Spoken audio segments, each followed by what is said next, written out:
ಅವರಿಂದ ಯಾವುದು ಕೆಲಸನೂ ಮಾಡೋಕ್ಕಲ್ಲ. ಅವರು ಪ್ರಬಲವಾಗಿ ಎಲ್ಲ ಕೆಲಸಗಳನ್ನು ತೊಡಗಿಸಿಕೊಂಡು ತಮ್ಮ ಸಾಮಾಜಿಕವಾಗಿ ಗೌರವವಾಗಿ ಇವತ್ತು ನಡೆಸ್ಕೊಂಡಿರೋದಕ್ಕೆ ಇವತ್ತು ಭಾರತ ಉನ್ನತ ಮಟ್ಟದಲ್ಲಿ ಆಗಿದ್ದು ತಪ್ಪಲಾಗದು. ನಿಮ್ಮ ವೇದಿಕೆಯ ಮುಂಭಾಗದಲ್ಲಿ ಎಲ್ಲ ವೃದ್ಧಾಶ್ರಮದಲ್ಲಿ ಎಲ್ಲರಿಗೂ ನಮ್ಮ ತಂದೆ ಸಮನಾಗಿರುವಂಥ ನಿಮ್ಗೆಲ್ಲರಿಗೂ ನಮಸ್ಕರಿಸ್ತೀನಿ. ನೀವೆಲ್ಲರಿಗೂ ಇವತ್ತು ಊಟದ ವ್ಯವಸ್ಥೆ ಇರ್ಬೋದು ಮತ್ತು ಬಟ್ಟೆ ವ್ಯವಸ್ಥೆ ಇರ್ಬೋದು ನಮ್ಮ ಯಶವಂತಪುರ ಮಕ್ಕಳಿಗೆ ಇದಕ್ಕಿಂತ ನಾವು ಆಯೋಜನೆ ಮಾಡಿದ್ದೀವಿ.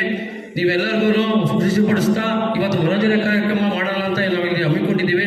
ನೀವೆಲ್ಲರೂ ನಮಸ್ಕಾರ ಮಾಡ್ತಾ ಈ ನಮ್ಮ ವೇದಿಕೆಯ ಮುಂದಿನ ಒಂದು ಯೋಜನೆಗಳು ನಮ್ಮ ಕೆಂಪೇಗೌಡರ ಒಂದು ಸ್ಟ್ಯಾಚ್ಯು ನಮ್ಮ ಮೈಸೂರು ರಸ್ತೆ ಫಸ್ಟು ಮಗದಲ್ಲಿ ನಿಂತ್ಕೊಳ್ಳೋದಂತ ತೀರ್ಮಾನ ಮಾಡಿದ್ದೀವಿ. ನಮ್ಮೆಲ್ಲ ಪದಾಧಿಕಾರಿಗಳ ಜೊತೆಗೆ ಮಾತಾಡಿದ್ದೀವಿ. ಮತ್ತು ಮೈಸೂರು ರಸ್ತೆ ಇರ್ಬೋದು, ಕನಕಪುರ ರಸ್ತೆ ಮತ್ತು ಮಾಗಡಿ ರಸ್ತೆಯಲ್ಲಿ ಮುಂದಿನ ಇದರಲ್ಲಿ ಜಯಂತಿ ಅಷ್ಟಕ್ಕೆ ಒಂದು ಪ್ರತಿಮೆ ಮಾಡೋಣ ಅಂತ ನಾವು ತೀರ್ಮಾನ ಮಾಡಿ ಅಲ್ಲೂ ಮುಂದಿನ ಮತ್ತು PUC ಮಾಡೋ ವಿದ್ಯಾರ್ಥಿಗಳಿಗೆ ಅವ್ರಿಗೂ ಸಹ ಗುರುತಿಸಿ ಯಾರು ಹೆಚ್ಚಿಗೆ 95% ತೆಗೆದಿದ್ದಾರೋ ಅಂಥವ್ರಿಗೂ ಒಂದು ನಮ್ಮ ವೇದಿಕೆಯಿಂದ ಕೊಡಬೇಕು ಅಂತ ತೀರ್ಮಾನ ಮಾಡಿದ್ದೀವಿ. ಮತ್ತು ನಮ್ಮ ಗಾಂಧಿ ವೃದ್ಧಾಶ್ರಮದಲ್ಲಿ ಗುರುಯವರು ಒಳ್ಳೆ ಉತ್ತಮ ಮಂದಿ ಕೇಳ್ಕೊಂಡಾಗ ಆಯಿತು ಸರ್ ನೀವು ಮಾಡಿ ಅಂತ ಹೇಳಿದ್ರು.